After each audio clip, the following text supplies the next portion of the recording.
જાણે કર્મની વાત આવી એટલે જ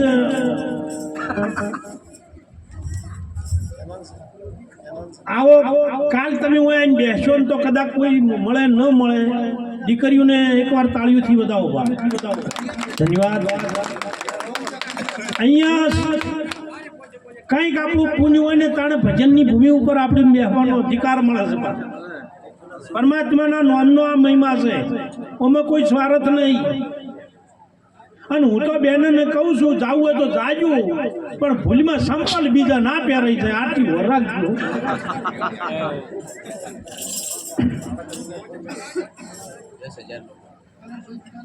કરેલા કર્મના બદલા દેવા પડે છે 10,000 લોકો બાપુ ચાલુ છે સાહેબ 10,000 લોકો જોયા એ તો અહીંયાથી અંદર કાર્યક્રમ કરીને પછી હું ડીસા ગયો પાલનપુર ગયો અહીંયા બધે આ લોકોએ કે તમારો કાર્યક્રમ લાવ્યો હતો ધન્યવાદ છે અમને તાળીઓથી બતાવો 10,000 મોણો જુએ છે ને 500 મોણો નહીં બે હતું મારે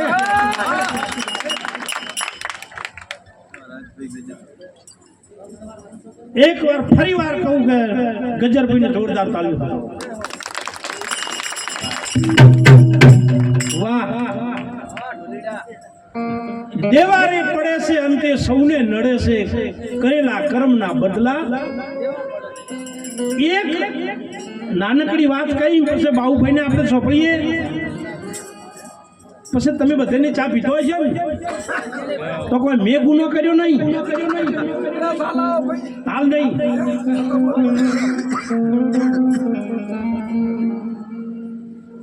એક રાજા સુંદર વાત છે ધ્યાન આપજો બેવું બેજુ જાવું જાજુ બાજુ ઠૂહો ના મારતા એટલે રાજા બીમાર થયા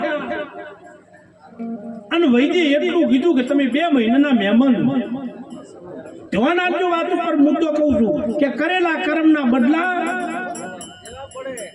દેવા પડે જીવડો લીધેલો શ્રવણ કુમારનો તે દિવસે અંધો ને અંધી એની સુરતે ચડે પા વાહ શું નામ છે બેટા એનિલ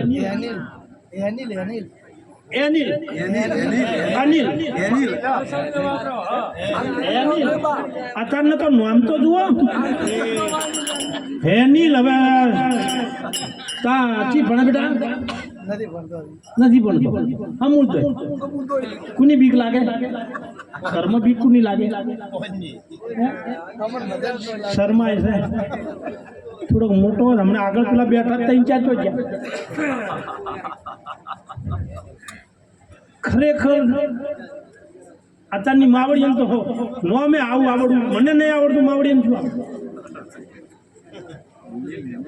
એની વાહ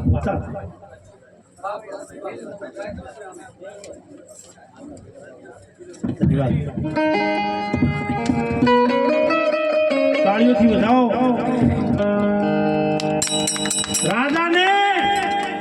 વૈદ્ય એટલું કીધું મુદ્દો વર રાખજો બા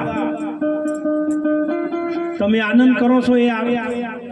આપણું જ કર્મ છે ને દુઃખી છો તો આપણું જ કર્મ છે કોઈ એમ કે મને આવું ચમ મળ્યું પણ એ આપણા કર્મનો જ બદલો છે